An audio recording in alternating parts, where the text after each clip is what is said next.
John had developed anxiety. Well, from a young age, he had difficulty in conversations. He was loud, interrupted others, did not wait for their sentences to complete.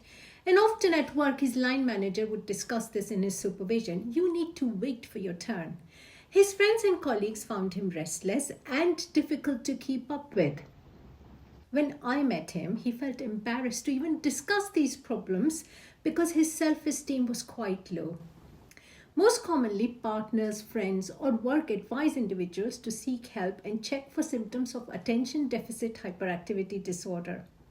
I'm sure you have seen my previous videos on the inattention component of ADHD and the brain science of ADHD.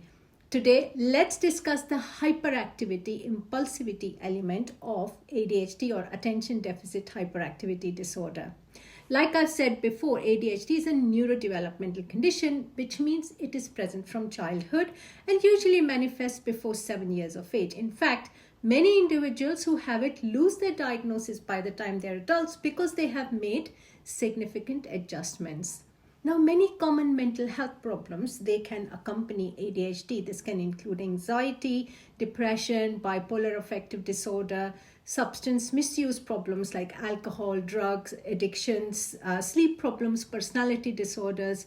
So again, let me remind you that having these conditions does not exclude adult ADHD. So how does hyperactivity impulsivity of ADHD present? Now, many of us, we experience some level of fidgetiness. We move our legs, tap our hands. But individuals who have this problem in ADHD, they often remain fidgety, restless, tapping things, fiddling, squirming to the extent that others can comment and it affects their concentration. And paradoxically, some individuals also shake their legs or tap to improve their focus.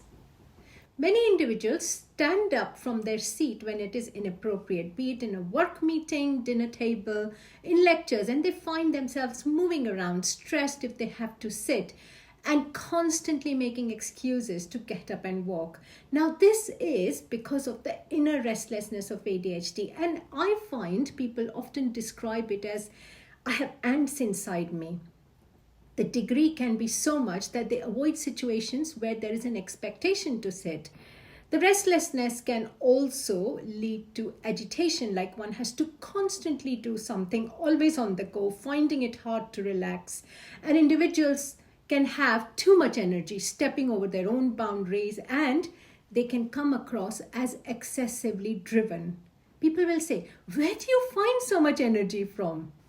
Many individuals find it hard to engage in activities quietly. This means they are loud-spoken, cocky in public, talk inappropriately, and they just cannot engage in activities softly or quietly, not because they are rude, they just can't. Others can be chatterboxes, they talk non-stop, excessively in all situations, and friends and family often comment, you're talking too much, others can't get a word in edgeways, or you are sharing things in too much detail, please be concise. Now, this can affect work, family, or social life because, it feels embarrassing when others comment and the individual becomes quite conscious of their social etiquette. Have you heard the word blabbermouth? Blabbermouth is a person who says things before thinking first. Now, this is another way that the hyperactivity impulsivity of ADHD can present. So one finds that they interrupt others while they are talking, they don't wait for their turn, they start completing other people's sentences and can be socially inappropriate. And others will say, well, you are rather tactless in these situations.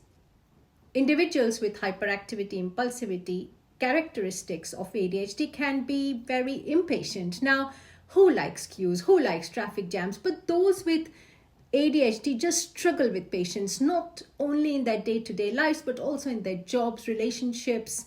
And there is a trend of quick change because they get bored, even in their jobs and relationships.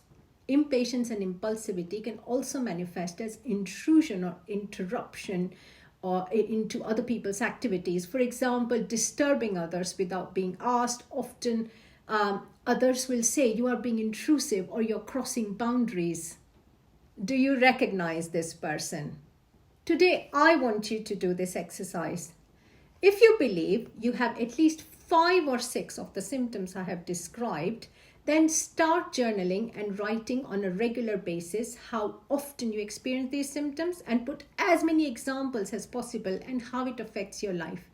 Please seek help if you find that it is affecting your life. As with all other videos, please subscribe if you haven't already done so. The more subscribers I have, the more ability YouTube gives me to make more creative content. Please like it, share it, tell it. Tell it to all the people you know. Thank you for watching.